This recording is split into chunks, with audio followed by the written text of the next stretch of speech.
Hello and welcome back to Spartan Design University. We're making really good progress here on our advanced CSS site. We've got the phone version looking really nice, and now we're ready to move to enhance this site for tablet. That's kind of what we refer to when we say mobile first design. We design first the phone, and then we enhance or dehance to go to the tablet, and then make some additional changes when we go to the desktop.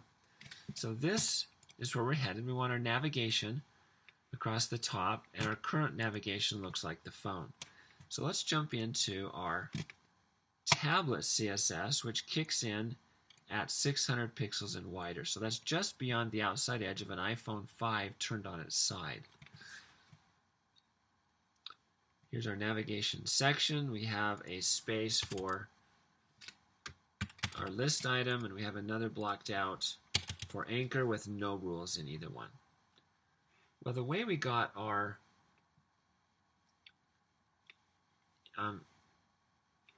items to float side by side was by giving them a specific width.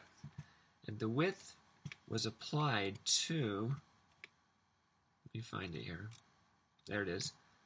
The width of 46% was applied to the LI.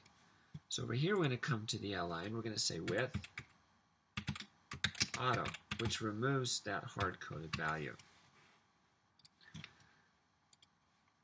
So now we get buttons that are still floated to the left, but they're no longer forced to be that width. Now we have some gap up here and some gap down here.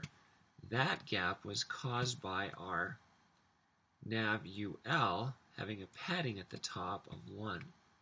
So let's go to our nav UL, which doesn't exist yet.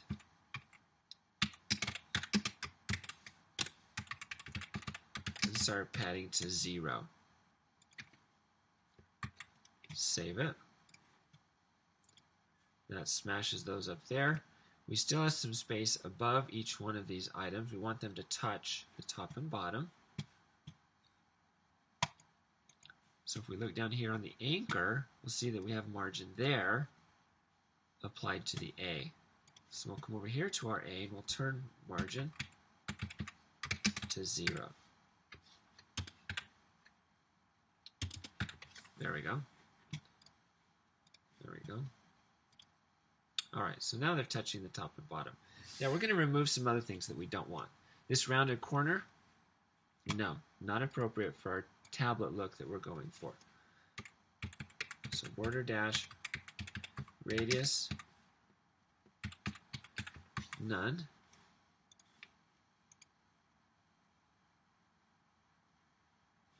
Okay, none is not it, it's 0. Border dash radius of 0. Okay, so now we have the square blocks. The problem is these are still away from each other. So if we come back here, remember the LI, we had the width of 46%. We also had a margin of 2% applied to the LIs. So back here on the LIs, margin of 0. And that should bring them now together. There we go. So now they're all in a row. Their problem is they're too much in a row and they're all smashed together. So let's add a little bit of space.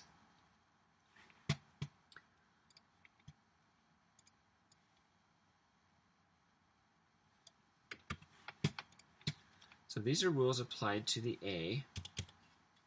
I'm going to put a note in here for reference that says remove the phone effects.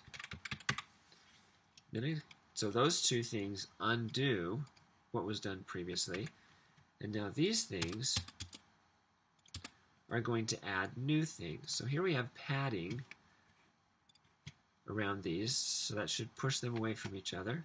We're going to reduce the font size.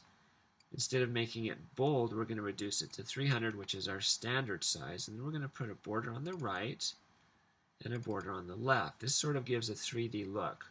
What our border on the right does is it's using black at 20%. The border on the left is using white at 20%. So let's see what that gives us. That gives us this double dividing line, sort of gives a 3D look there. The hover effect carries over from the phone. So there's the navigation, and it's actually good for the desktop and the tablet.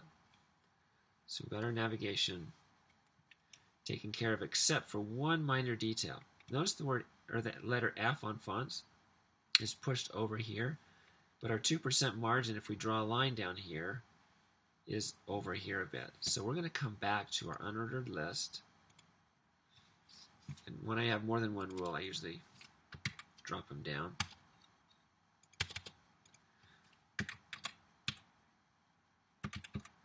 So margin dash left 2%. So that should kick the whole UL over like that and give us this lighter brown outside here. Now, is that line should be right in line with there, and it is. It's absolutely beautiful. So there's our phone, and there's our tablet version.